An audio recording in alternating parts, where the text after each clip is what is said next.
Why was everyone ignoring her at the briefing table? The room was thick with voices, low, male, certain.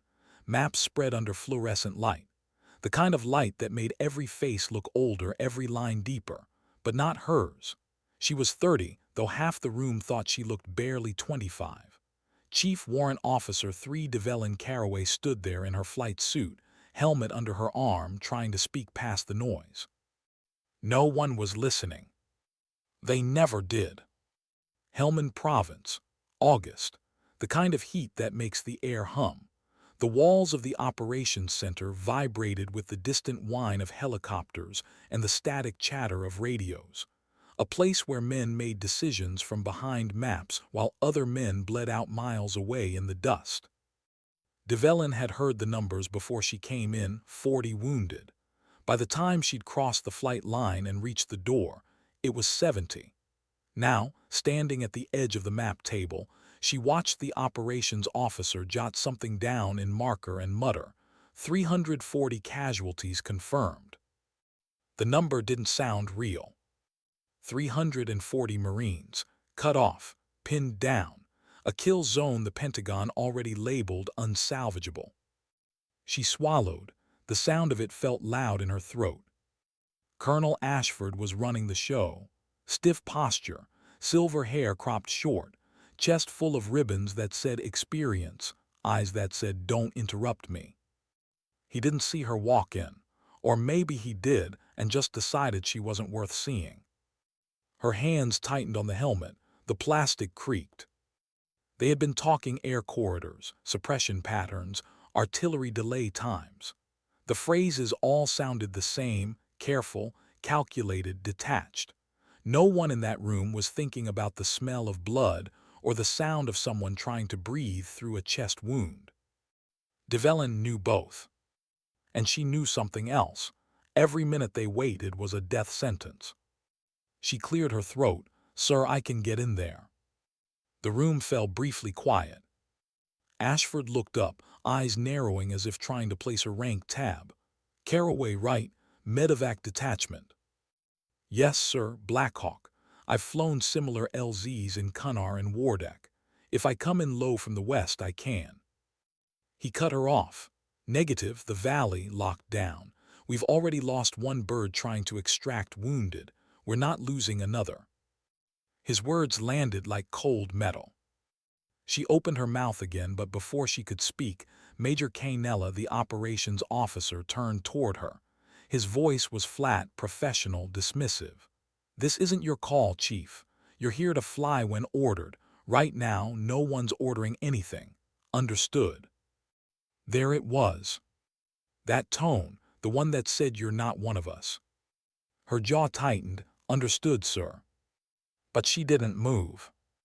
Because she could still hear it, not the air conditioners or the chatter of radio operators, but the distant, invisible sound of Marines fighting for their lives 6 miles east of Sangin. She could feel it, the way only a pilot who's been too close to death recognizes its pull. When she finally walked out, the noise of the operations center faded behind her, replaced by the mechanical rhythm of rotors spinning somewhere across the flight line. Outside, the sun was brutal. The air rippled above the tarmac. The ground shimmered like it was trying to shake off reality. Her Blackhawk sat near the perimeter wire, matte green paint dusted pale by weeks of desert grit. Crew Chief Staff Sergeant Pewitt was already checking the hydraulics, a cigarette clinging to his lip. Specialist Galindo, the door gunner, was cleaning the M240. They both looked up when she approached. "You look pissed," Pewitt said. "Just hot," she lied. But her pulse told the truth. The kind of truth that started in her chest and worked its way to her hands, the restless, dangerous kind. She looked east toward the faint blue smudge of mountains, the direction of the Sangin Valley. Somewhere out there, 340 Marines were trapped, some dying, some already dead. And the command had written them off as gone. Pewitt followed her gaze. "They shutting us down again." She nodded. Galindo spit in the sand. "Figures." Develin didn't answer. She was somewhere else, halfway between memory and instinct. She remembered Fallen, Nevada, age 16. Her father, ex-Marine pilot, Desert Storm vet, sitting beside her in the old Hughes 500. The world below them was a blur of desert and sagebrush, the little helicopter bucking in the crosswind. "Don't fight the air," he'd said. "Feel it, trust it, and never freeze when it matters." She hadn't understood it then. Now she did. She could almost hear his voice under the blades, not loud, just steady, reminding her that fear wasn't the enemy. Hesitation was. She turned back to her crew.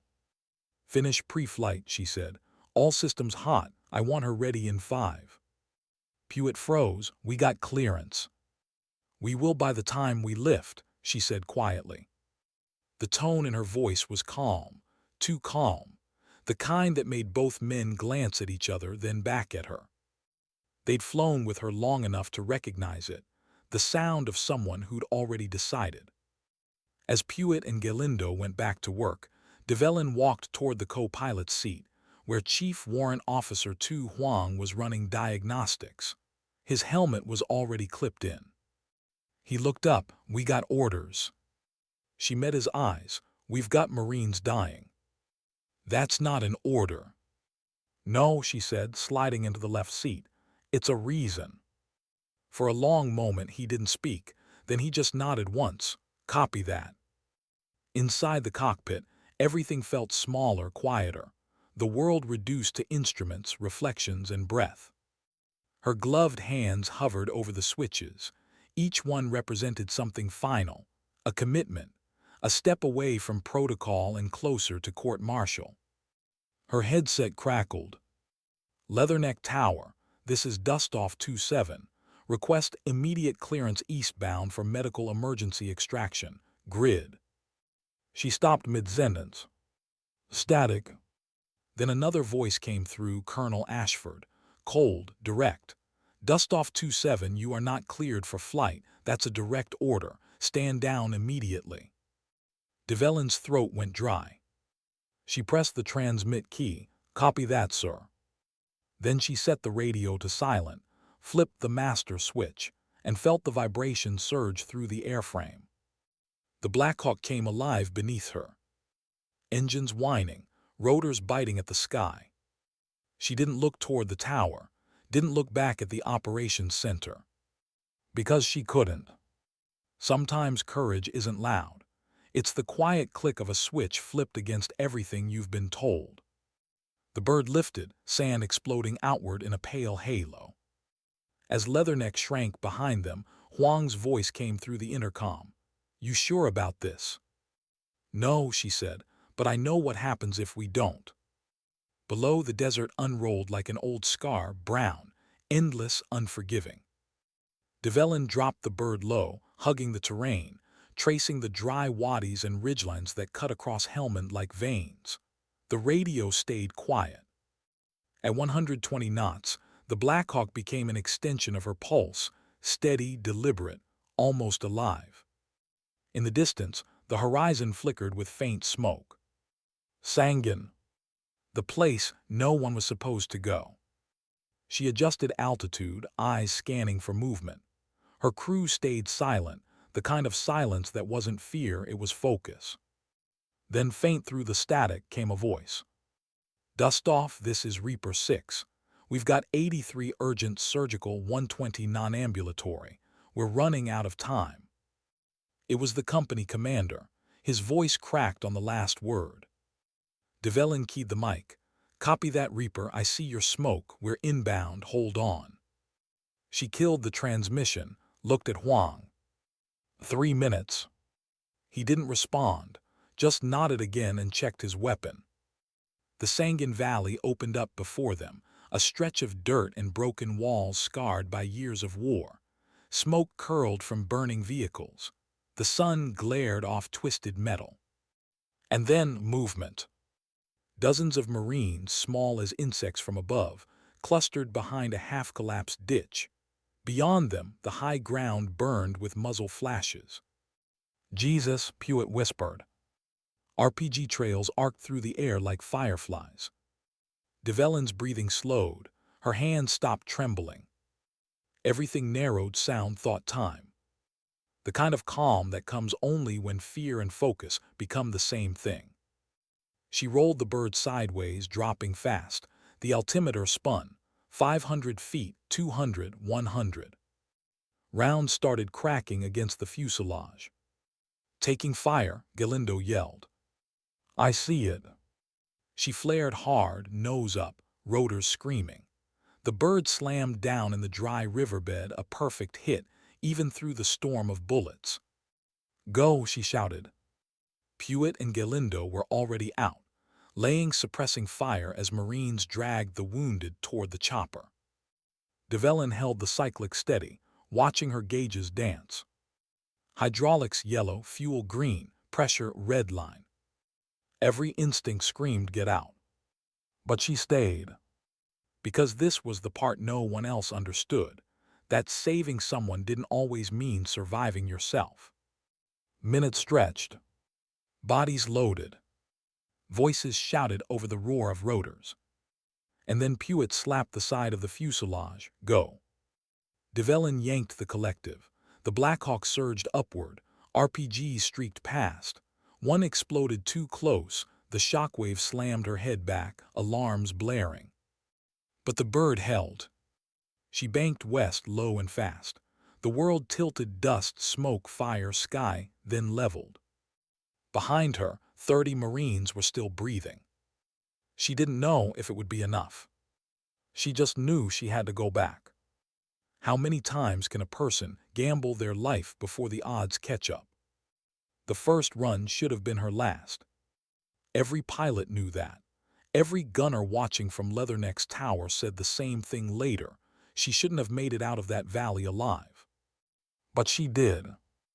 And as the Blackhawk limped across the horizon, riddled with bullet holes and bleeding hydraulic fluid, Develin wasn't thinking about survival. She was thinking about the faces in the cabin, pale, blood-slick Marines, one whispering for his mother, another clutching a friend's dog tag like a prayer bead. She promised herself one run. Just one. Then she heard the radio crackle.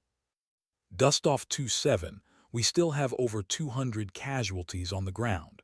They won't make it another hour. Her jaw locked. The words were almost drowned by the whine of the rotor, but they sank straight through her. She didn't even look at Huang. She just said quietly, we're going back. No hesitation, no plan, just certainty that the next decision would matter more than her career ever had. Back at Leatherneck, the ground crew ran toward the bird as she came in hot, skids scraping asphalt. Smoke hissed from the fuselage.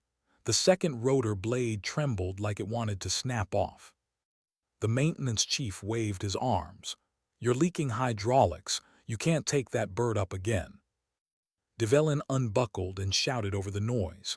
Top off the fuel, patch what you can. I'll be wheels up in 5. The chief stared at her like she'd lost her mind. Maybe she had. But the thought of stopping felt worse than dying. Pewitt slid down from the gun bay, face streaked with sand and sweat. Ma'am, we're not gonna keep this up. She's barely holding together. Neither are they, she said. We get 30 more out before dark, maybe 50 if we're lucky. He wiped his face with a trembling hand. Copy that. Huang caught up beside her. You realize the colonel going to have MPs waiting when we land. She gave a faint smile. Then we better give him something worth arresting. Inside the operations center, the tension was palpable. Ashford paced like a man who'd lost control of his own war. The chatter in the room had shifted, disbelief first, then silence, then grudging awe. Sir, one of the liaison officers said, Caraway made it back with 30 wounded, all alive. Ashford didn't answer. His hands were clenched behind his back, eyes fixed on the map. He'd seen a lot of officers die, doing what she just did. What he couldn't decide was whether she was a hero or a liability with rotors. Sir, Canella pressed, she's refueling, she's going back out. Ashford turned sharply. She disobeys another order, she's grounded and confined when she lands. Write it down. But even as he said it, his voice cracked just slightly. Because deep down, a part of him wanted her to succeed. He'd been young once, reckless, brave enough to get court-martialed for the right reason. He just couldn't admit it out loud. The second approach into Sangin felt different. The adrenaline was gone. What remained was resolve, heavier, colder, more dangerous. Develin followed the same route, skimming wadis, using the dying light as cover. Her mind ran through calculations, wind speed, angle of descent, threat zones. But beneath the math was something raw, fear she refused to name.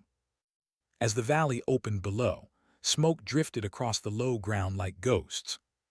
Tracer fire stitched the air. She could see it now not as chaos but as pattern. Every time a machine gun flared on the ridge, she marked it mentally, building a map of death in her head. 2 mics out, Huang said. She keyed the radio. Reaper 6, dust off 27 inbound for second pickup, mark smoke. A pause, then, copy dust off, we'll cover you best we can. Bright orange smoke bloomed near the same dry riverbed. Develin exhaled, rolling her shoulders. Here we go. The Blackhawk dropped, slicing through the heat haze. Bullets hit the fuselage like hail. One round cracked the windshield spiderweb pattern, inches from her face. Galindo cursed. They're walking the fire up the ridge.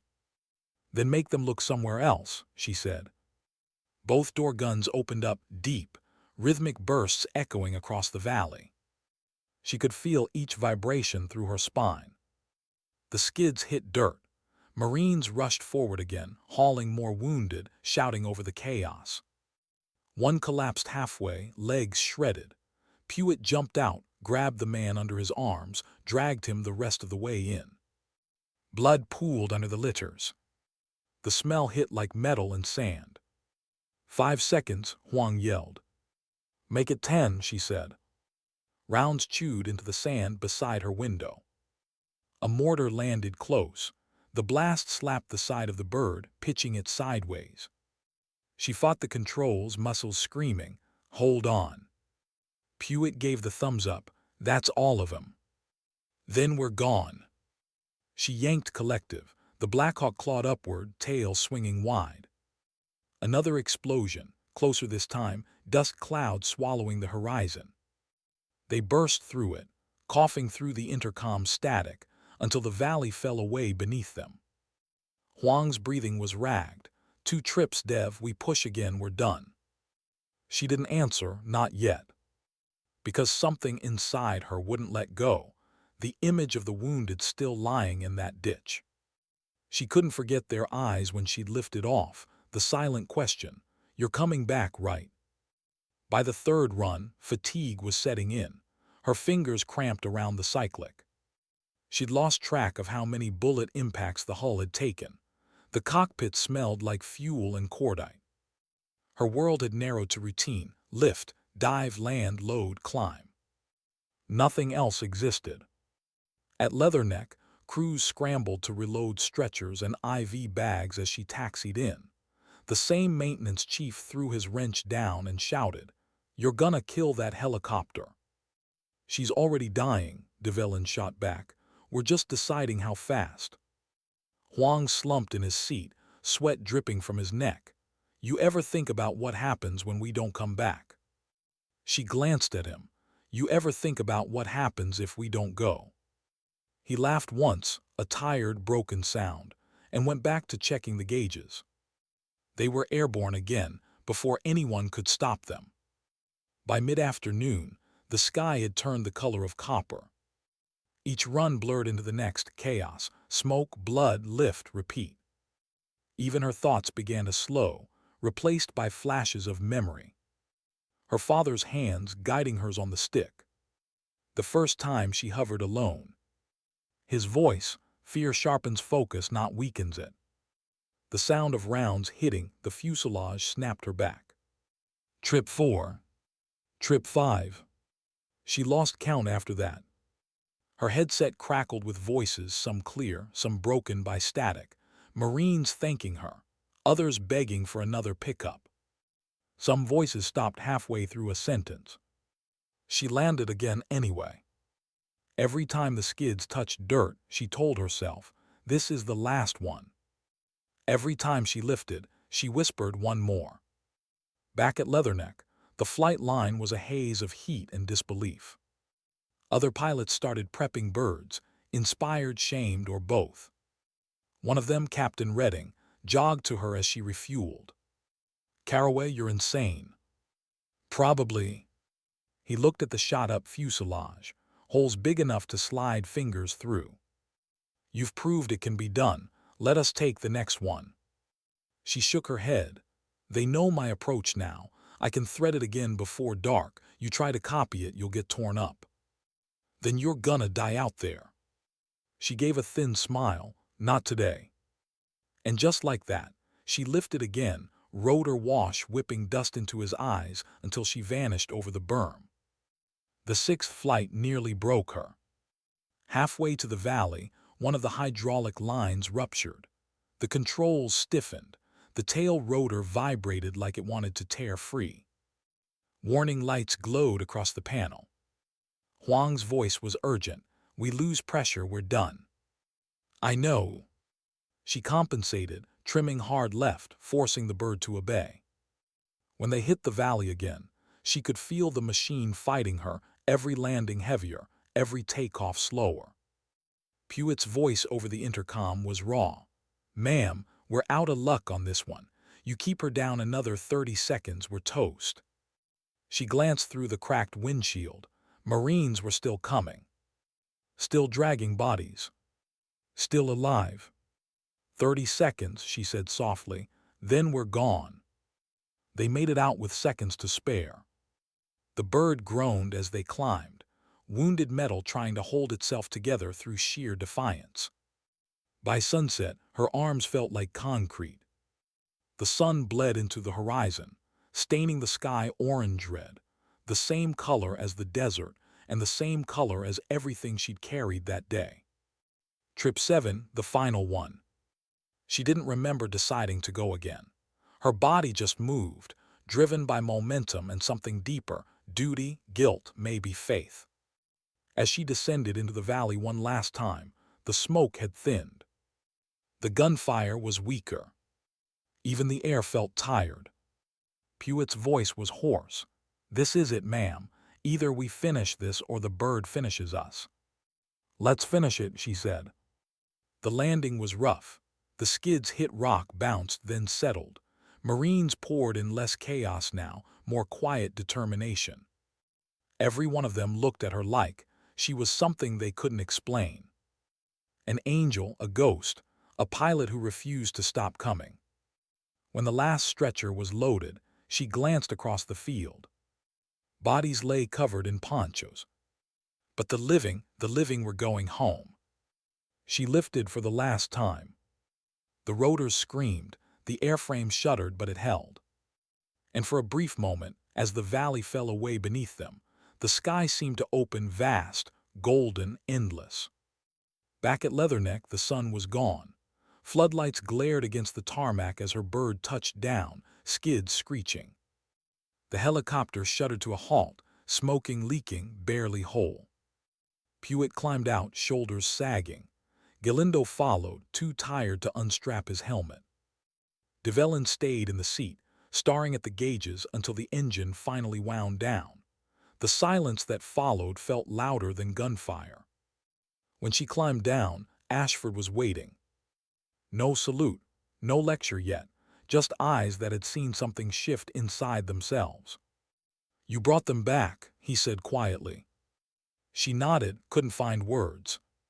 He looked at the bullet holes, the shredded rotor, the black streaks of blood along the door. 63 wounded, alive. The rest followed on other birds after you broke the line. He paused. "You disobeyed a direct order." "I know. You also saved an entire company." She met his gaze. "So which one matters more?" He didn't answer, not tonight. As she walked past him, the floodlights caught the side of her face, streaked with dust, eyes hollow, mouth trembling. She wasn't proud, she wasn't relieved. She was just empty. Because doing the right thing doesn't always feel like victory. Sometimes it just feels like survival. Later in the quiet of the barracks, she sat on her bunk, boots still on. Outside, rotors still thumped in the distance, the rhythm of other birds now following her path. Her hands were shaking. She pressed them together until they stopped. The image of the valley wouldn't leave her. The blood, the noise, the momentary silence after takeoff when she realized everyone on board was still breathing. She broken every rule that kept her safe. But for once, breaking them felt right. And somewhere inside that exhaustion, a thought flickered, not pride, not rebellion. Just a simple truth. Sometimes leadership isn't given. It's taken, one impossible choice at a time. What happens after you've done the impossible?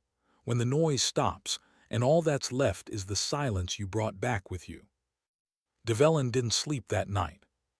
She lay on the thin mattress in her quarters, boots still unlaced, staring at the ceiling fan spinning slow and uneven above her. Outside, somewhere across the flight line, another bird took off, its rotors fading into the desert dark like a heartbeat she couldn't turn off. Every time she closed her eyes, she saw the valley. She saw the faces, mud-streaked, bleeding, eyes wide with disbelief, as she dropped from the sky again and again. She heard the pounding in her chest, the metal scream of the rotors, the slap of rounds tearing through the fuselage. She rolled over, pressing a hand to her face, trying to will it quiet. It didn't work. The adrenaline was gone now. What remained was ache, deep, bone-level exhaustion that sleep couldn't touch. And somewhere inside that exhaustion was a question. What had she just done? At 500, the knock came. She knew who it was before she opened the door. Colonel Ashford stood there, uniform crisp despite the dust, eyes unreadable. Behind him, 2 military police waited, hands clasped behind their backs. "Chief Carraway," Ashford said quietly, "you're to report to the operations center. Bring your flight log." Her stomach tightened. "Yes, sir." He hesitated, just long enough for her to see something shift in his expression, something that looked almost like respect, buried under protocol. Then he turned and walked away. The operations center felt different in daylight. Quieter, the chaos of yesterday replaced by the low hum of generators and the clatter of keyboards. When she walked in, heads turned. Men who hadn't looked at her the day before suddenly couldn't stop. She caught fragments of their whispers. "That's her.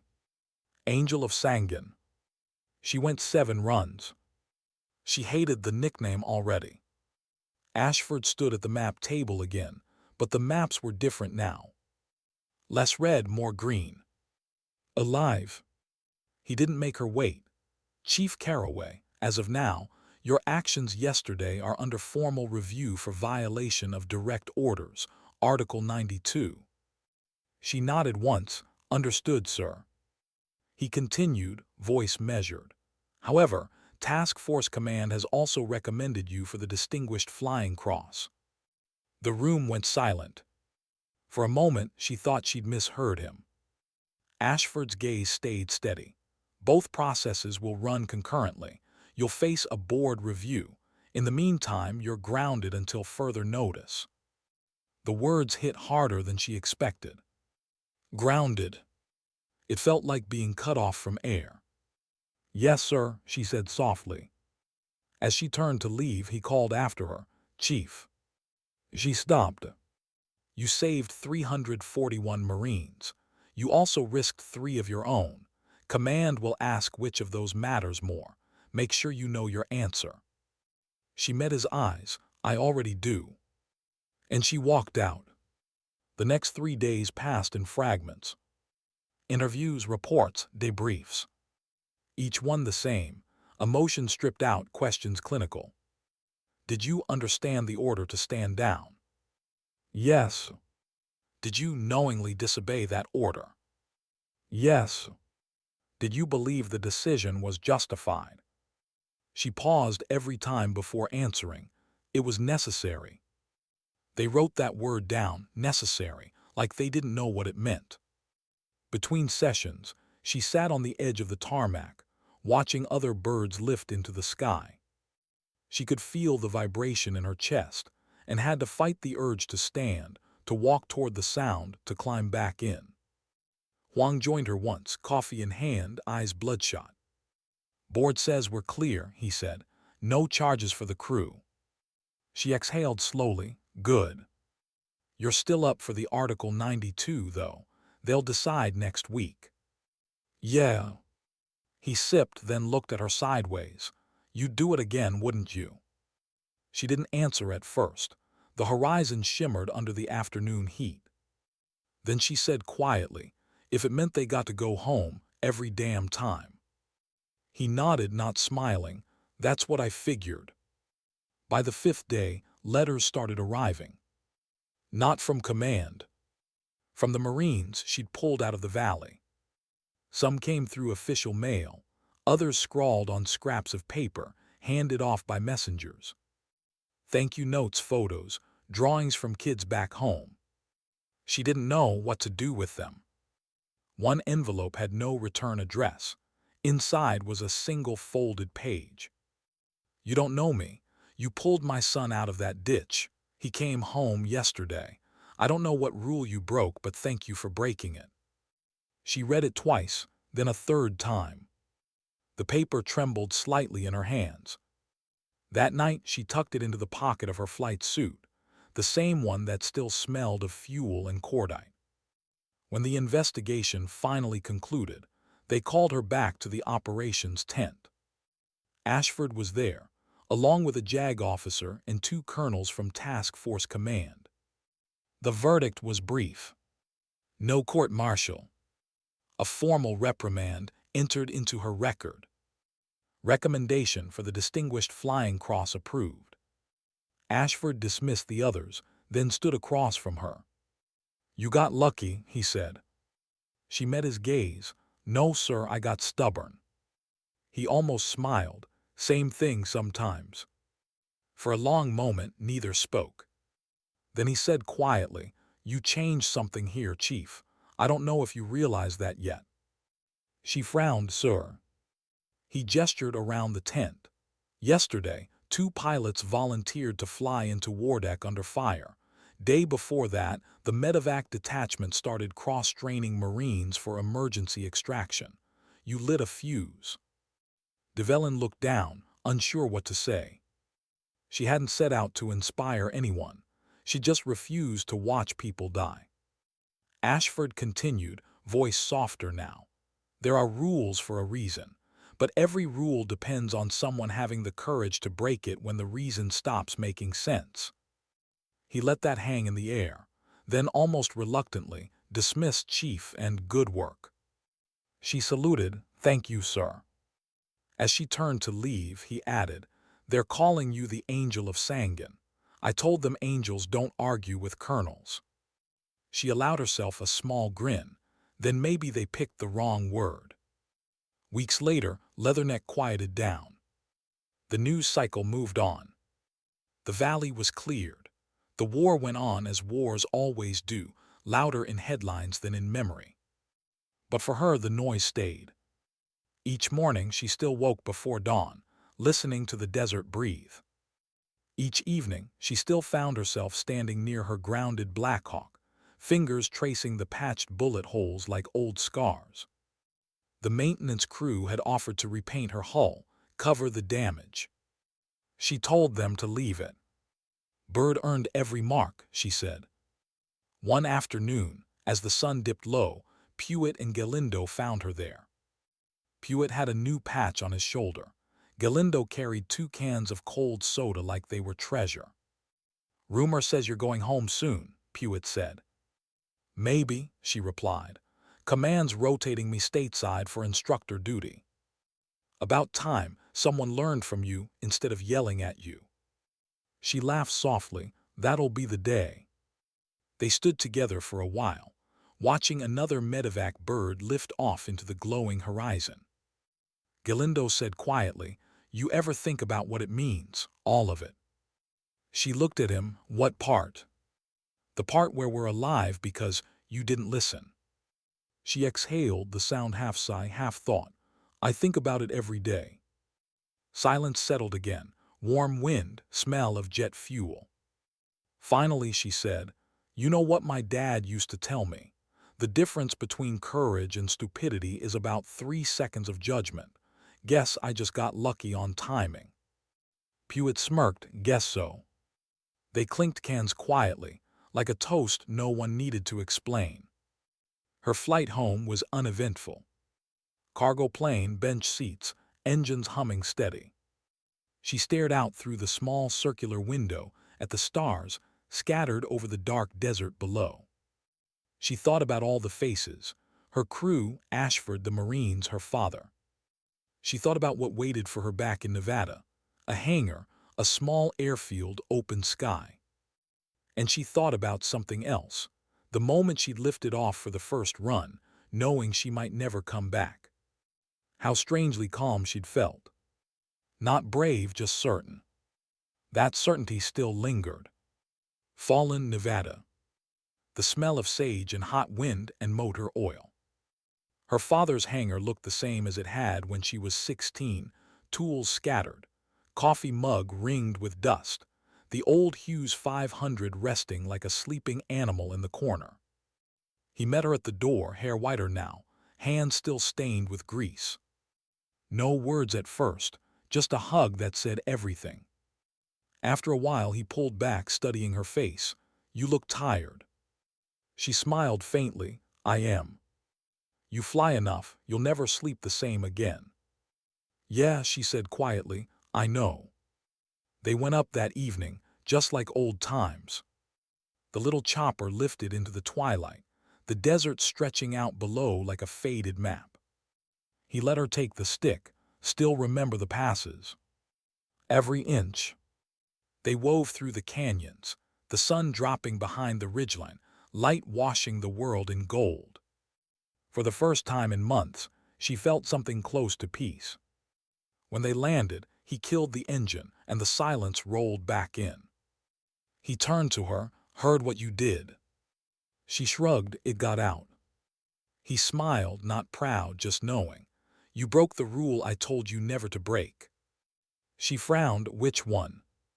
"The one about believing anyone who tells you you can't." She laughed softly. "Guess I did." He nodded, looking toward the horizon. "Flying, easy, trusting yourself, that's the hard part." They sat there for a long time, the last light fading from the desert. Finally he said, "You know, kid, dignity doesn't always speak." She glanced at him. "No." "No," he said, eyes on the sky. "Sometimes it just acts." Later, as darkness settled over Fallen, Develin stood alone outside the hangar, the warm wind tugging at her flight suit. Above her, stars stretched forever, silent, endless, indifferent. She thought about the Marines, about her crew, about every impossible choice that had somehow led her here. And she realized something she hadn't during all the noise and chaos. It wasn't the war that had changed her. It was the refusal to let it define what she could or couldn't do. She closed her eyes, breathed deep, and smiled faintly. Because sometimes the bravest thing you can do isn't flying into hell. It's walking out of it, still yourself. What happens when the war follows you home? For most people, the sound fades when they step off the plane. For Develin Caraway, it never did. The hum of the engines, the low vibration through the floor of the C-17, it was the same rhythm she'd felt in the Blackhawk seat, the same heartbeat she couldn't shut off. When the wheels hit the tarmac in Nevada, people around her clapped. She didn't. She just looked out the small window at the desert horizon and thought, "It looks too calm." Home didn't feel like home. It felt like the pause between breaths, the silence before something breaks. The Army processed her out fast, paperwork, evaluations, medals, interviews. The citation for the Distinguished Flying Cross came folded in a thin envelope with her name typed neat at the top. She didn't open it for a week. They wanted her to speak at a ceremony in D.C. She said no. Public stories made her skin crawl. They turned sweat and blood into sound bites. They forgot the smell, the weight, the faces. So she packed what little she owned into her pickup, drove north to Fallen, and told herself she was done with the military. Done with orders, with decisions, with noise. But peace has its own kind of noise, the quiet that leaves too much room to remember. She bought a small house near the airfield, single-story, white paint peeling in the sun. Her father's hangar was half a mile away. Every morning, she walked there before sunrise, brewed coffee that tasted like burnt sand, and stood by the old Hughes 500 listening to the desert wind slide through the open doors. Sometimes she'd fly. Short hops over the dry lake bed, nothing dangerous. Other days she'd just sit in the cockpit, hands on the controls, eyes closed. The rhythm of the blades in her memory was the only thing that steadied her breathing. But when night came, she dreamed. She dreamed of dust clouds swallowing the sun, of rotor blades screaming through gunfire, of the valley, always the valley, staring back at her, full of eyes she couldn't see but could feel. She'd wake slick with sweat, heartbeat fast, mind counting seconds like she was back in the cockpit. 1, 2, 3 pull pitch climb survive. By winter, the letters started again. Some from Marines she'd rescued, others from families who'd heard the story. One from a widow whose husband hadn't made it but whose friends had because of her. She read every one, then folded them carefully and placed them in a box under her bed.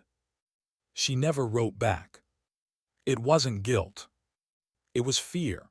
Fear that if she spoke it out loud, the memory would harden, become something permanent instead of the blur she could still pretend wasn't real. Her father watched all of it quietly. He'd seen the same look before, in men who came back from Desert Storm half alive inside. He didn't push. He just started leaving the hangar door open a little later each night, the old helicopter pre-flighted and ready, in case she wanted to fly. One evening, he found her sitting on the workbench, head down, uniform folded neatly beside her. "You know," he said softly, "the sky doesn't hold grudges." She didn't look up. "Maybe not, but I do." He leaned against the wall, hands in his pockets. "You saved 341 men. I broke an order. You broke a bad one." She looked at him then, eyes rimmed red. "You ever wonder if you only survived because someone else did?" He nodded slowly, "Every day."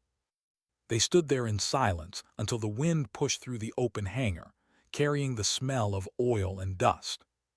Finally, he said, "You can't carry both the weight and the wings, kid.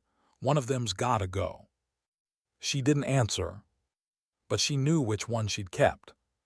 Spring came early, and with it a knock on her door. A man in civilian clothes, close-cropped hair, polite smile. Retired Marine, now working for the state search and rescue division. "Caraway?" he asked. "Used to be chief warrant officer, right?" She nodded slowly. He handed her a card. "We're building a mountain rescue program. Could use someone who knows how to fly in bad weather and worse terrain." She almost said no. Then she saw the patch on his sleeve, a small red cross surrounded by wings. The same emblem her father had worn back when he ran rescue ops out of Fallen. "How many pilots you got?" she asked. "2," he said. "Neither of them like flying at night." That made her smile. "Then you've got one." The first mission came 3 weeks later, a lost hiker in the Sierras, snowstorm closing fast. She hadn't been that high up since Afghanistan. The cold bit through the gloves, the wind tearing through the canyons like something alive. Her crew was green, local paramedics, not soldiers, but they listened. Trusted. And when she threaded the helicopter between the peaks, skimming white out with 20 feet of visibility. It felt like old instincts returning. Different kind of war. Different kind of salvation. They found the hiker half frozen on a ridge, pulled him out just before the storm swallowed the mountain. When they landed, one of the medics grinned at her. "How'd you even see through that?" She just shrugged, didn't need to, just felt it. He laughed, shaking his head. "You're crazy." She smiled faintly, been told that before.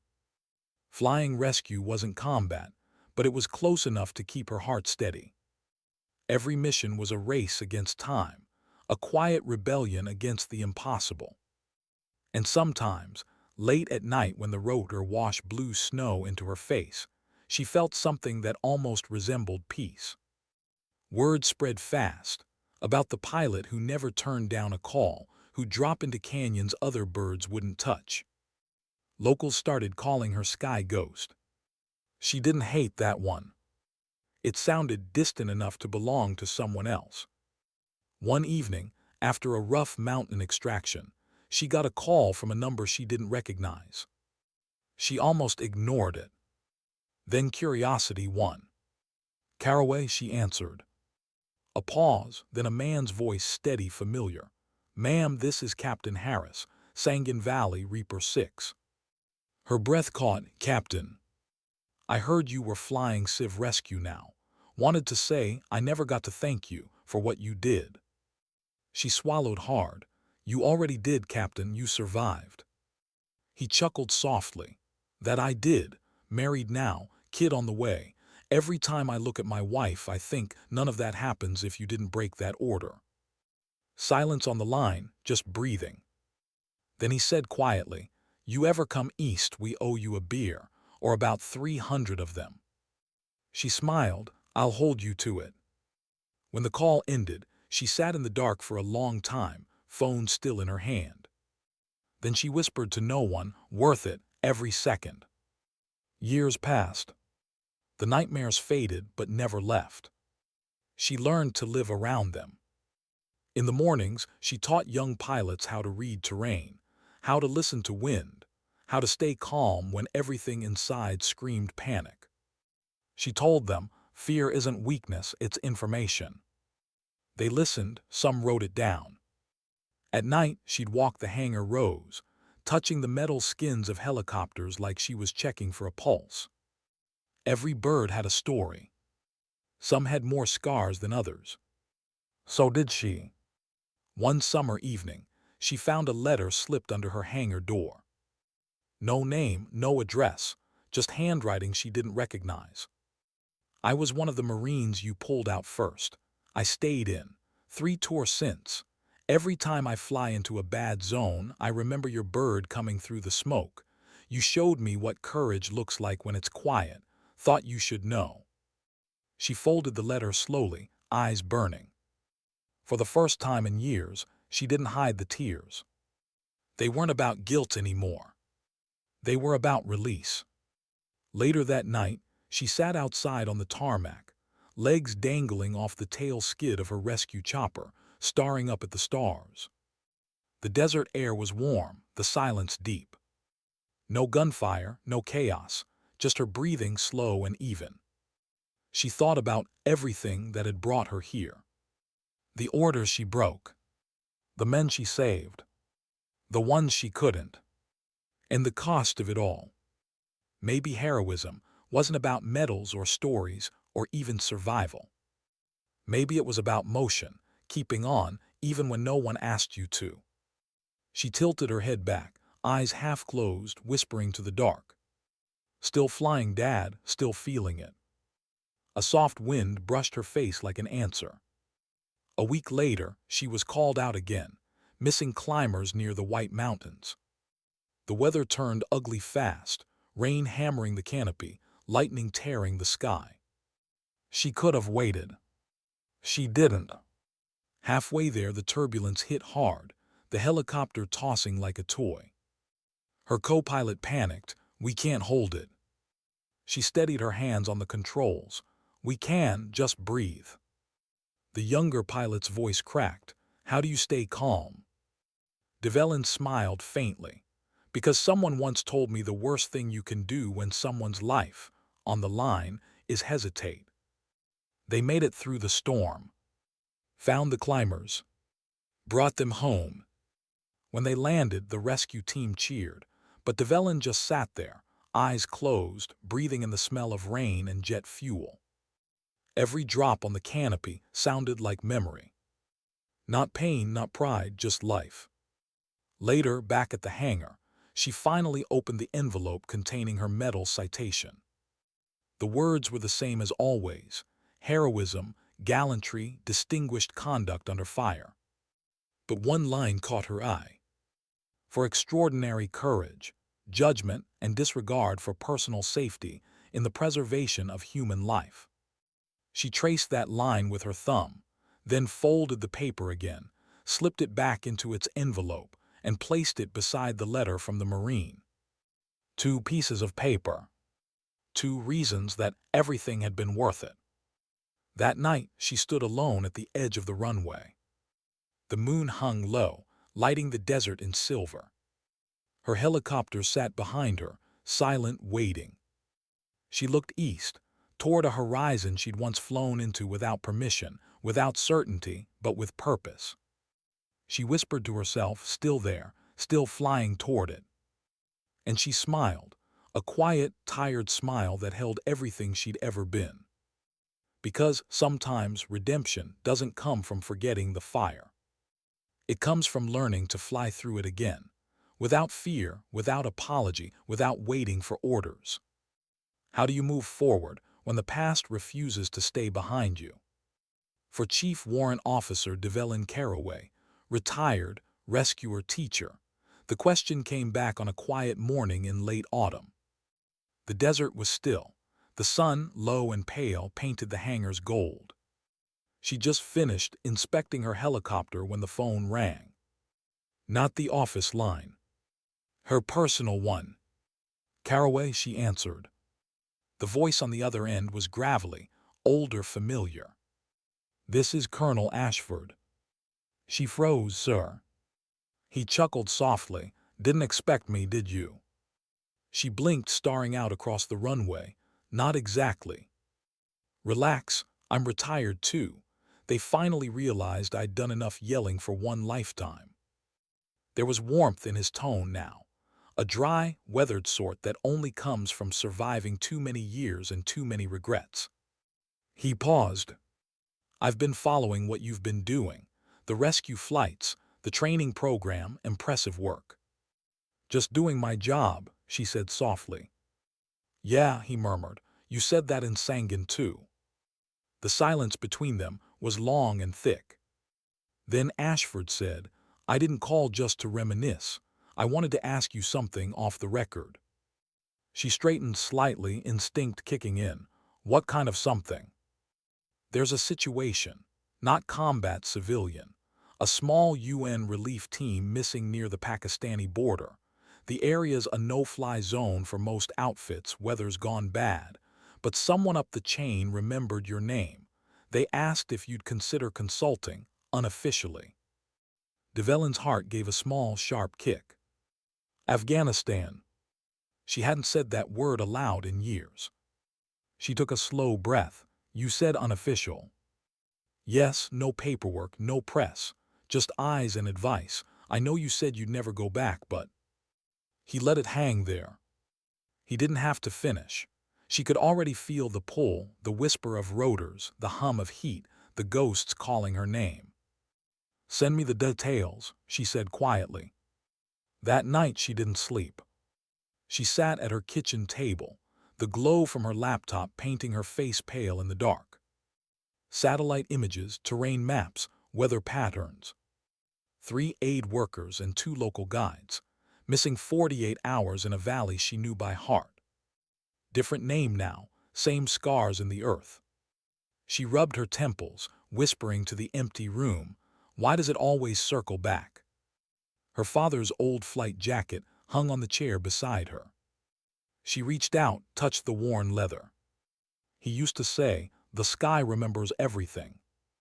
Maybe that was true. Maybe that's why it never stopped calling her. By morning, she'd made her decision. She wasn't a soldier anymore, but flying into danger had become her language, the only one that ever made sense. She packed light, 2 changes of clothes, her flight gloves, and a small photo of her and her father in front of the old Hughes. The next day, she was on a military transport to Kabul, contracted through an aid organization that didn't ask too many questions. When she landed, the air smelled the same, hot, dry, full of dust and memory. Different war, same ghosts. Waiting on the tarmac was a younger officer, a captain barely 30. He saluted out of habit, then caught himself embarrassed. "Sorry, ma'am, heard a lot about you. I'm Captain Norwood. I'll brief you on the way." She smiled faintly. "If you're driving, just keep both hands on the wheel. I can listen." He laughed nervously and led her to the convoy. The drive north took 5 hours. Mountains rose jagged and sharp against the horizon, like bones pushing through skin. Norwood talked most of the way, details, coordinates, speculation. She let him.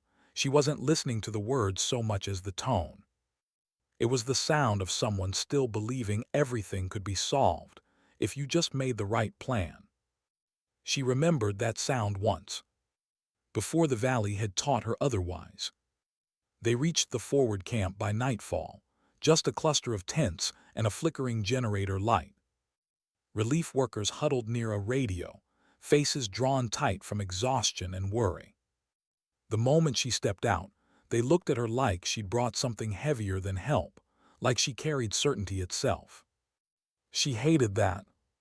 "Ma'am," one said, "they were last seen near the river gorge. Bad weather's made satellite contact impossible." She nodded. "Show me the flight map." They spread a tarp across a crate, tracing lines with a flashlight.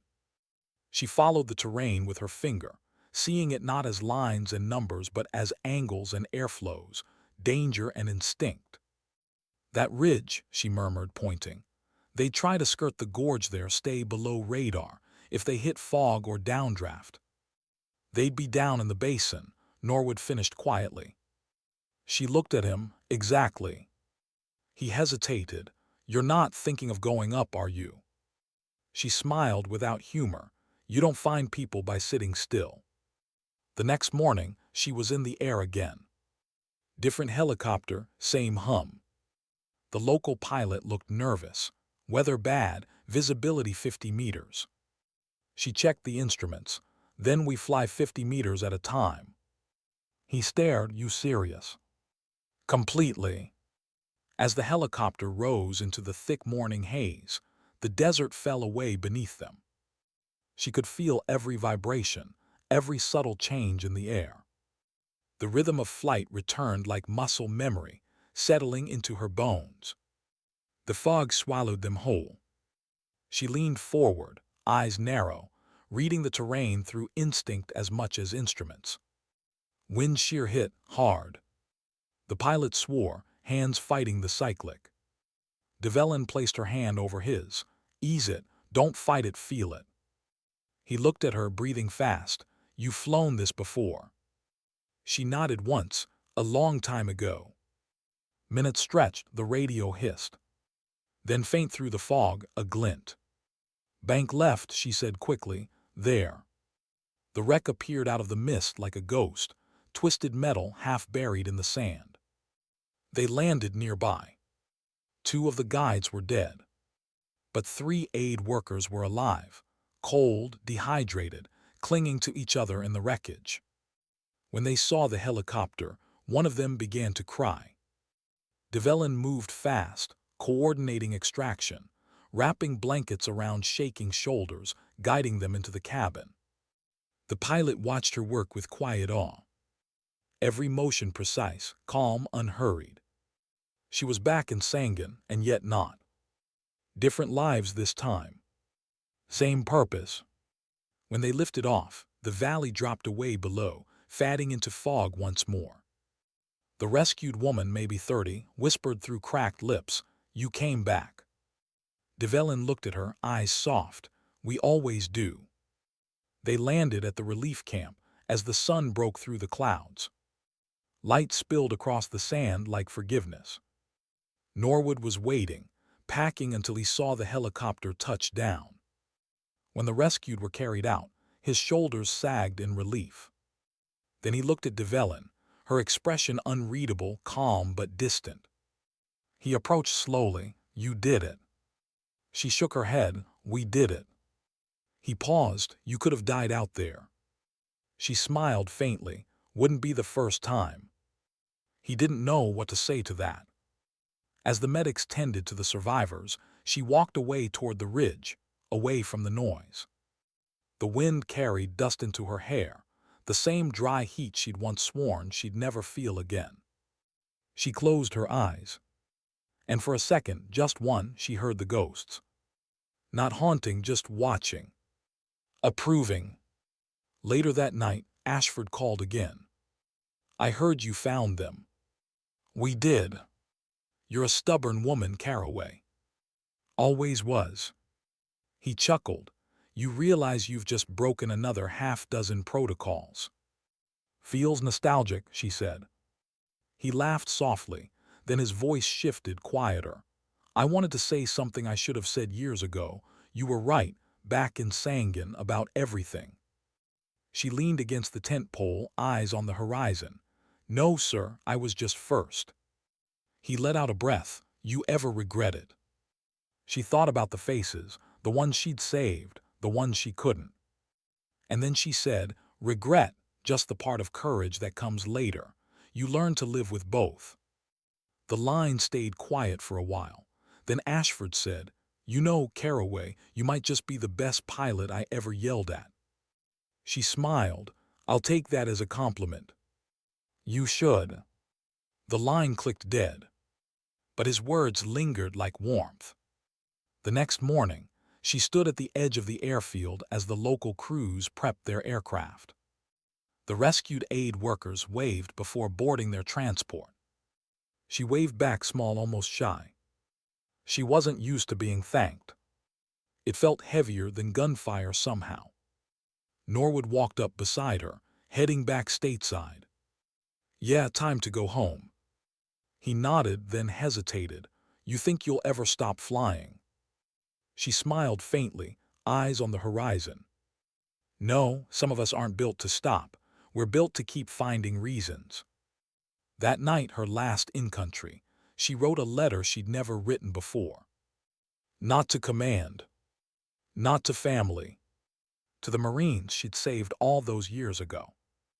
"I used to think what I did was about courage. Now I think it was about something quieter, refusing to give up when the world said you should. You don't need a uniform to keep doing that. You just need heart. So wherever you are, keep going. Because someone out there still needs saving, even if it's just yourself." She folded the letter and left it in the camp's mail tent, with no name on the envelope. Then she walked out under the stars. The night sky over Afghanistan looked exactly as it had years before, bright, cold, endless. But this time, she didn't feel small beneath it. She felt whole. Because maybe closure isn't a destination. Maybe it's just the moment when the ghosts finally stop chasing and start walking beside you. When she flew home, she didn't cry. She didn't need to. The desert below looked softer now. The scars of war still there, but quieter. And in that quiet, she realized something simple. Maybe the point of breaking the rules had never been defiance. Maybe it was compassion, brave enough to act, humble enough to carry the weight afterward. She looked out at the horizon and whispered, "Still flying, still feeling it." And for the first time since the valley, the wind didn't sound like memory. It sounded like peace. What does it mean to be called a hero when all you remember is the sound of breaking? For Develin Caraway, it began again with a letter she hadn't expected. Official seal, government envelope. She stared at it for a long time before opening it, like it might detonate if she moved too fast. Inside, one simple line. "You are invited to attend the National Veterans Honor Ceremony Washington, D.C., to be recognized for acts of extraordinary valor and humanitarian service. Her first thought wasn't pride. It was exhaustion. She set the letter on the kitchen counter and walked outside, the Nevada air dry and cold against her skin. The horizon stretched wide and empty. That's how she liked it. No podiums, no applause, no questions about what it felt like to be fearless. Because she hadn't been fearless. She'd been terrified every second of every flight. She told herself she wouldn't go. That medals were for stories people wanted to believe, not for what really happened. But that night, she found herself sitting in her truck under the stars, the letter still on the passenger seat beside her. The envelope glowed faintly under the dashboard light. Her father's voice echoed in her head, "Dignity doesn't speak, kid, it acts." She sighed, started the engine, and whispered to the dark, "Guess it's time to act one more time." Washington, D.C. was colder than she remembered. Sharp air, gray skies. The city buzzed with noise, and she hated every minute of it. Cameras, suits, polished words. It all felt too clean, too easy. They'd flown her in economy, stuck her in a hotel with a flag folded neatly on the bed and a card that said, "Welcome, hero." She almost laughed when she read it. Then she didn't. At the ceremony rehearsal, an aide with perfect posture and perfect hair met her backstage. "Chief Carraway," he said brightly, "it's an honor. You'll be sitting front row next to Colonel Ashford." That made her stop. Ashford. She hadn't seen him in years. Hadn't expected to. "Didn't know he'd be here," she said quietly. "Oh yes," the aide replied. "He's presenting your citation." Develin nodded once. Her chest tightened, not from nerves, but from something closer to memory. When the day came, the hall was packed. Politicians, general, families in suits. The kind of crowd that clapped for stories they'd never have to live through. Develin sat stiff in her dress uniform, medals aligned, hair pulled back.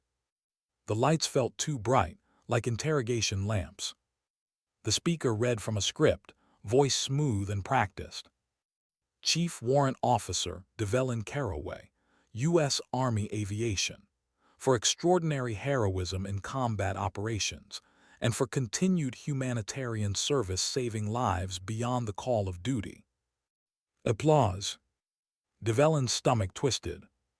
They were clapping for something she'd never done for applause. Then Ashford walked on stage. He looked older, hair silver, gait slower, but his presence hadn't faded. When their eyes met, the noise in the hall dimmed. He took the microphone, and for a moment, it seemed like he didn't know what to say. Then he began. "When I first met Chief Carraway, I thought she was reckless, arrogant, a danger to herself and her crew." A soft ripple of laughter ran through the room. Ashford smiled faintly.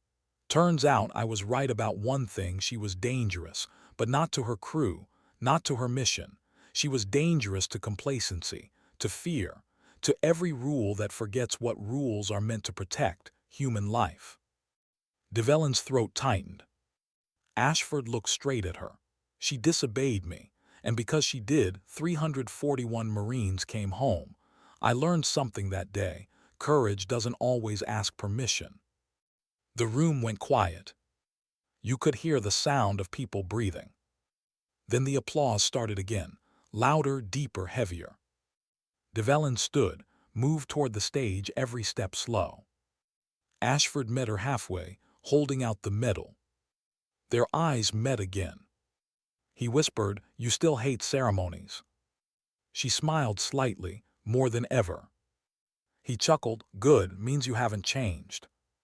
When he pinned the medal to her chest, she felt the weight of it, small but heavier than anything she'd worn in years. Not the medal.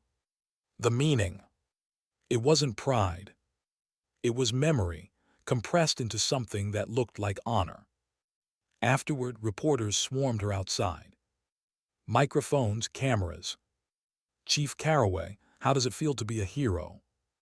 What went through your mind that day? Do you think women pilots are finally getting the respect they deserve? She froze for half a second, then said softly, I don't know what it feels like to be a hero. I just know what it feels like to not have a choice. The crowd went silent. One reporter tried to follow up, but she'd already walked away. Later that night, she found Ashford sitting alone at the hotel bar. Whiskey glass half full. He looked up when she approached, a smile tugging the corner of his mouth. Didn't think I'd see you in here, he said. She slid into the seat beside him. Didn't think I'd see you anywhere. He chuckled, guess the universe likes irony. They sat in silence for a while. Two soldiers, two ghosts. Finally, he said, you know what I regret most, not believing you sooner. She looked down at her drink. We were different people then. Were we, he asked quietly, or were you just more honest than I was? She didn't answer. Didn't need to. He raised his glass slightly, to bad orders and good judgment. She smiled, to doing the wrong thing for the right reason. They clinked glasses. The sound was small, almost lost beneath the hum of conversation.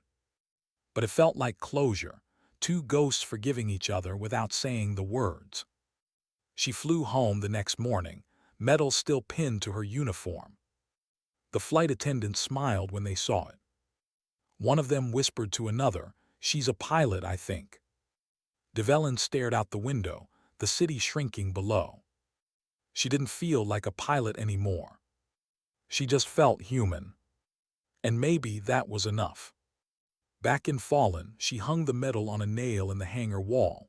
Not in a case, not on display, just there, catching the sunlight between flights. Her crew chief from the rescue division came by later, saw it, and asked, you're not gonna lock that up or something?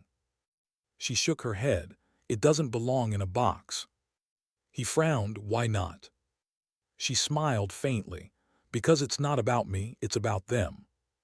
He didn't ask who she meant. He didn't have to. That evening she sat on the roof of the hangar, legs crossed, watching the sunset burn the desert gold. The metal glinted faintly inside the hangar below. She thought about everything the world had called her. Hero, angel, ghost, pilot. None of it fit. Because the truth was simpler, quieter, harder. She just refused to stop when everyone else did. And maybe that was all courage really was. A refusal to quit wrapped in the silence of doing what you had to do. A week later, she got another call, this one from a production company. They wanted to make a documentary about her missions. Your story could inspire millions, the producer said eagerly. We could show what you went through, what it means to be a woman in combat to defy odds. She interrupted. You want a story with explosions and tears? Well, it's about emotion, he said, about triumph. Develin's voice stayed calm. Then tell the story of the men who almost died. Tell the story of the crew who didn't flinch when the world said they were done. Tell the story of them. Leave me out of it. There was a pause on the line. Then the producer sighed. You're not easy to sell, Chief. She smiled faintly. Never was. That night she went flying again. The air was clear, the stars sharp and cold. She didn't need a reason anymore. The hum of the blades filled the dark like music. Below her, the desert stretched endless and silent. For a moment she let her hand rest on the photo taped to the console. Her father, younger, smiling, eyes proud. She whispered, still here, old man, still flying. The sky answered in its own language, wind over glass, silence over memory. She smiled, because she finally understood something she hadn't during the war. Courage doesn't end when the fight does. Sometimes it begins after, when the world wants you to be something you're not, and you choose to be yourself instead. As dawn broke over Fallen, Develin set the bird down and climbed out, boots crunching on the tarmac. The first light caught her face, tired, older, peaceful. She looked at the horizon, whispered softly, still feeling it. And for once, there was no guilt in her voice. No burden. Just quiet gratitude for the flight, for the sky, for the fact that she was still here. Because sometimes survival isn't about winning. It's about returning home again and again until the sky finally feels safe. How do you teach courage without teaching recklessness? That was the question Develin Caraway asked herself every time she looked at the young pilots lined up in the briefing room. It was 10 years since Sangan, 7 since the medal, and 5 since she'd started teaching at the State Aviation Rescue Program. The cadets were bright, eager, all confidence and no scars. They watched her like she was some kind of myth, the woman who flew through hell and came back with an army on her wings. She hated that. She didn't want to be a legend. She wanted to be a mirror, something that reflected reality, not fantasy. So on her first day, she walked to the front of the room and said quietly, "If you're here because you want to be heroes, leave now. Heroes get people killed. Pilots save them." The room went silent. Then she smiled faintly. "Still here? Good, let's talk about fear." Training under her was different. No theatrics. No bravado. Just honesty, the kind that left you raw. She made them fly at dawn through low fog, reading wind currents by instinct. She'd sit in the co-pilot seat, silent, until they made a mistake big enough to scare themselves. Then she'd speak, voice calm and low. "Feel that?" she asked. "That's what fear feels like before you learn what to do with it." She didn't teach courage.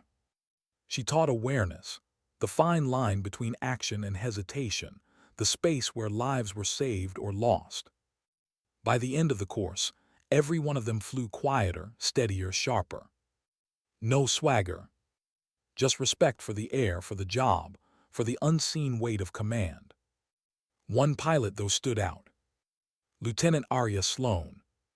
24, ex-Air Force, sharp eyes and sharper instinct. Reminded Develin a little too much of herself. Aria was talented, fearless, and just reckless enough to worry her. One morning, after a training flight that nearly clipped a ridge, Develin found her in the hangar, head down over the maintenance logs. "Trying to fix paperwork won't fix bad judgment," Develin said, leaning against the wall. Aria looked up, cheeks flushed. "We cleared it, ma'am." "Barely," Develin said evenly. "Flying, not about what you get away with. It's about what you don't risk when someone else is counting on you." Aria exhaled, shoulders tense. "You broke orders once." Develin tilted her head. "I did, but not for pride, for people. There's a difference." Aria looked down. "Sometimes it's hard to know which one's driving you." Develin smiled softly. "Then you're already better than half the pilots I trained with." A month later, the call came in unexpected, desperate. A wildfire had broken containment near Lake Tahoe. A rescue team was pinned on a ridgeline with civilians. Visibility near zero, winds unpredictable, airspace restricted to experienced pilots only. Every available helicopter was grounded, except one. Aria volunteered before Develin even saw the roster. When she found out, she cornered her in the prep bay. "You're not ready for that run," Develin said flatly. "I've flown worse," Aria shot back. "Not in that terrain, you haven't. The updraft will eat your tail rotor alive." Aria's jaw tightened. "You told us to act when no one else will." Develin's eyes softened. "I told you to act when you understand the risk, not when you're trying to prove something." Silence hung between them, heavy and sharp. Aria finally said, "If you were still flying, you'd go." Develin's heart stung at that, because Aria was right. So she took a breath and said, "Then you're not going alone." They lifted off together an hour later. 2 women, 2 generations, 1 battered rescue bird. Smoke rolled across the valley like a living thing. Ash filled the air, swirling in angry orange light. The radio crackled with fragments of chaos, coordinates, screams, static. Develin tuned it out, hands steady on the controls. Aria watched her, mimicking every subtle movement. "Altitude 500, Aria called out. 450, Develin corrected. "Follow the river, not the ridge. Wind'll break your tail if you climb too high." The younger pilot adjusted, learning not from instruction but from rhythm. Below, the world burned. When they spotted the rescue team, 6 firefighters and 2 civilians, they were trapped on a rock shelf, flames closing in from both sides. The smoke was so thick the helicopter's landing skids barely cleared the ridge edge. "Ma'am, we can't set down," Aria said. Develin scanned the slope.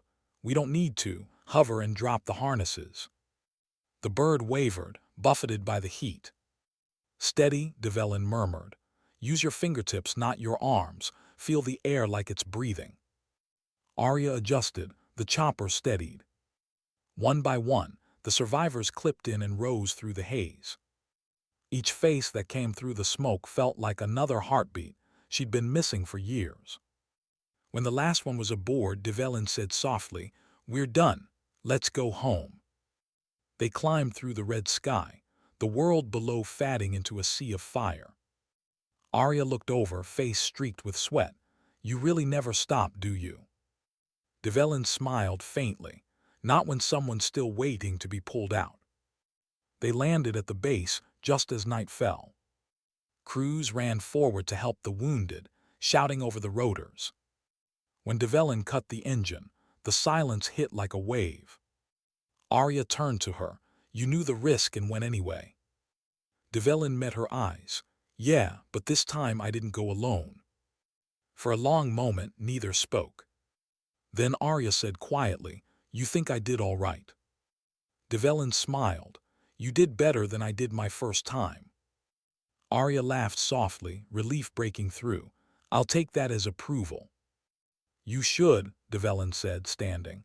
"Now get some sleep before you start thinking too much. Thinking's the hardest part of bravery." That night, as the base quieted, Develin walked alone to the hangar. The smell of smoke lingered on her flight suit. She ran her hand along the fuselage, feeling the warmth still radiating from the metal. For the first time in years, she didn't feel haunted. She felt grounded, because she'd finally seen it, someone else carrying the flame forward. Not imitation, continuation. Her father had passed it to her. Now she'd passed it to someone else. Legacy wasn't medals or ceremonies. It was survival multiplied. The next morning, the governor's office called to congratulate her on the heroic intervention. She let the phone ring out. Instead, she brewed coffee and watched the sunrise spill over the desert. Aria joined her a few minutes later, still groggy, hair tied back, holding 2 mugs. "You don't sleep either?" Develin asked. Aria shook her head. "Not after a night like that." Develin nodded. "Good, means you still care." They stood together in silence, sipping coffee, watching the light climb higher. After a while, Aria asked, "You ever miss it, the army, the war?" Develin thought for a long moment. "I miss the clarity. Out there, every choice mattered. Out here, everything's quieter, but the weight's the same." Aria looked at her, and the fear. Develin smiled softly. "Still there, just changes shape." By afternoon, news channels were running stories again. Hero pilot saves 8 from Tahoe fire. They used her old photo. The one from Sangin. Develin turned off the TV halfway through the segment. Aria glanced over. "You hate it that much?" Develin sighed. "I hate that they always forget the crew, the mechanics, the medics, the ones who make it possible." Aria nodded slowly. "Maybe that's why we keep doing it, so someone remembers." Develin looked at her then, truly looked, saw in her the same raw determination she'd once had. It made her both proud and afraid. "Promise me something," she said quietly. Aria frowned. "What?" When you're the one teaching, tell them it's okay to be scared. Tell them that courage isn't the absence of fear, it's the moment you act anyway. Aria smiled softly.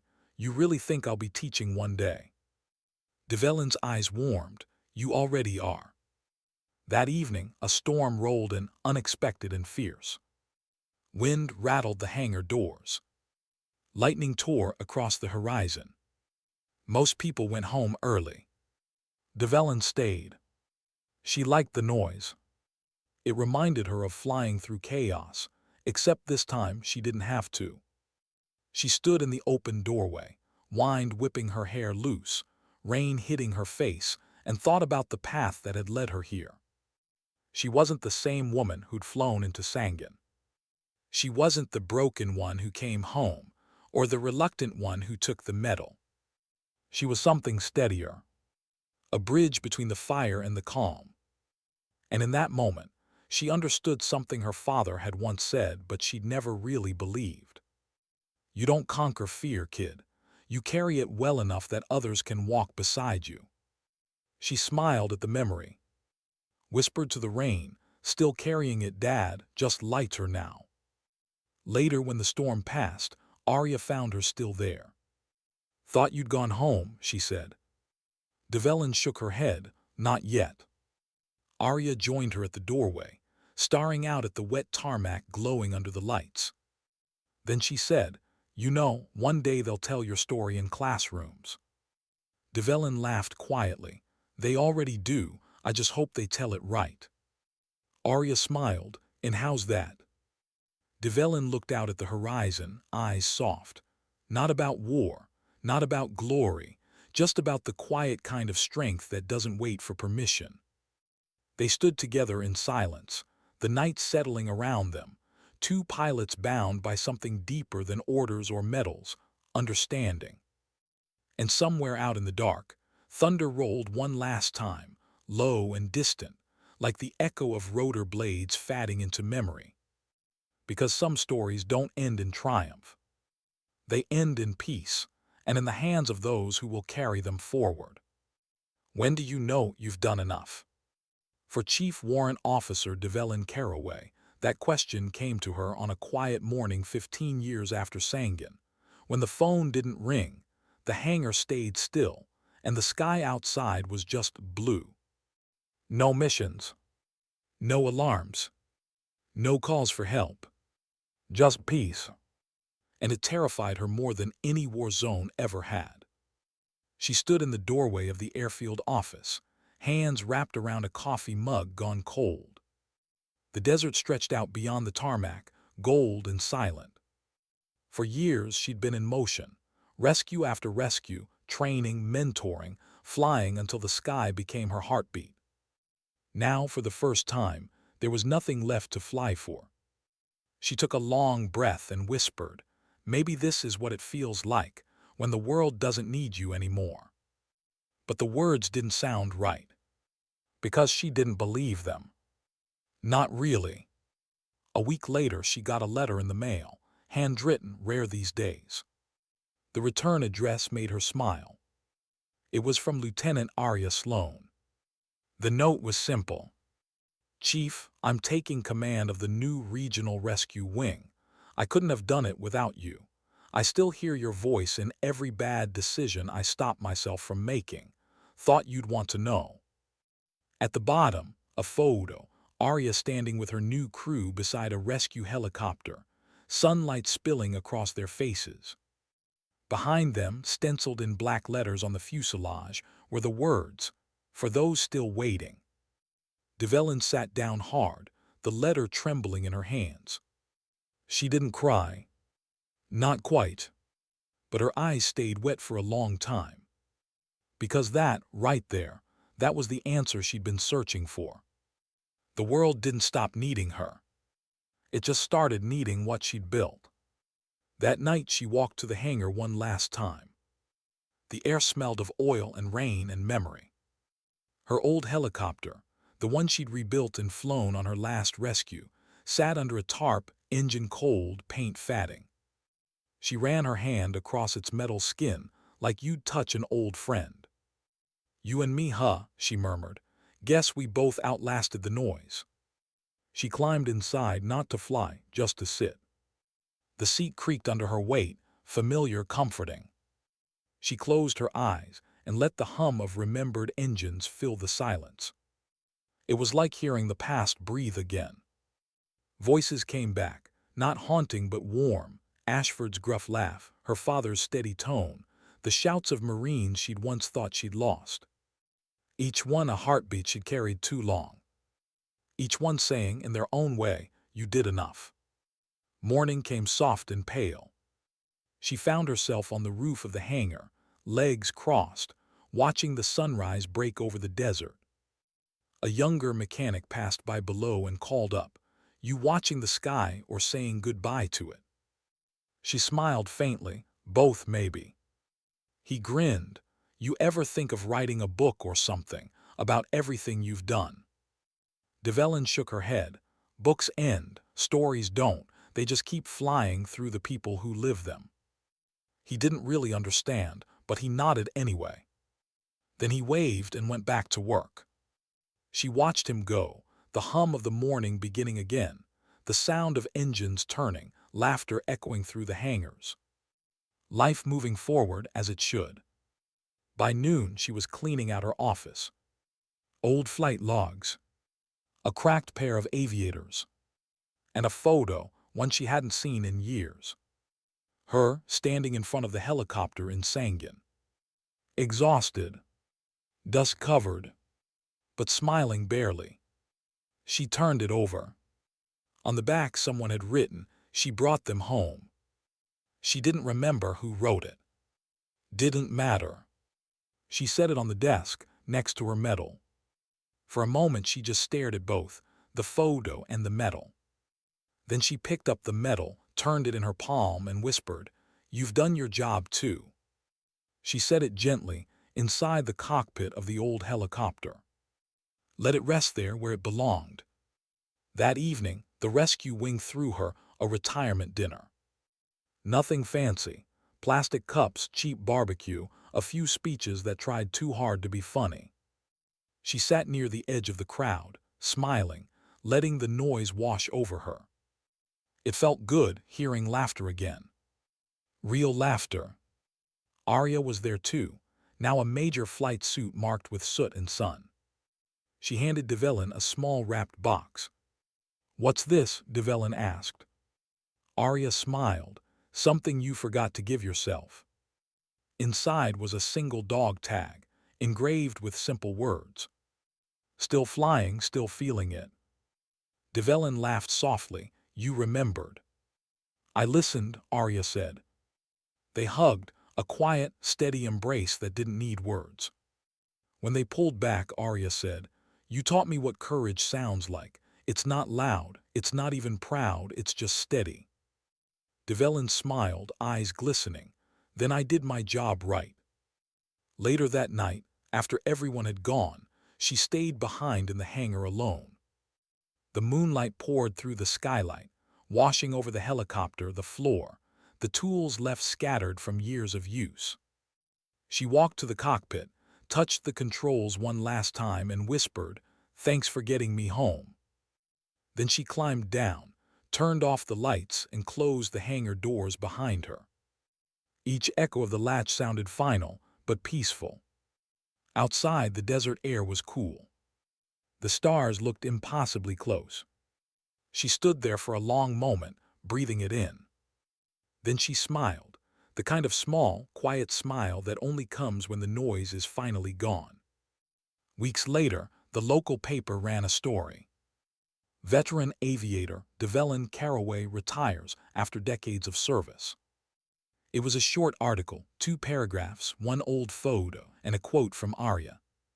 "She taught us that bravery isn't what you show in front of people. It's what you choose when nobody's watching." Develin clipped the article, folded it neatly, and slid it into her father's old flight jacket pocket, right next to his wings. That's where it belonged. Years passed. Time softened the sharp edges of memory. The world moved forward, faster, louder.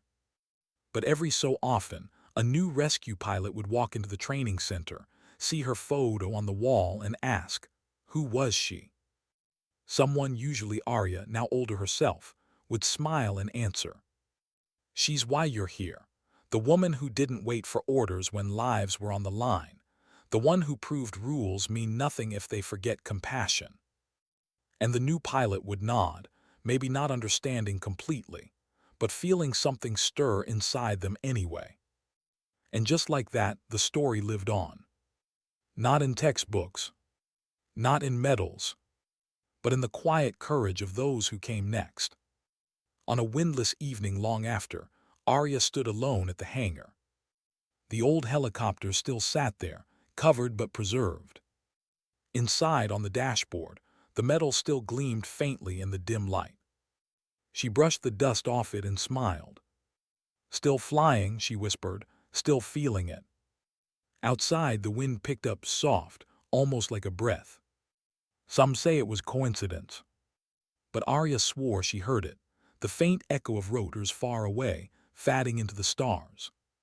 And she knew. Develin hadn't really gone anywhere. She was still up there in the sky she'd loved, the one she'd earned peace in.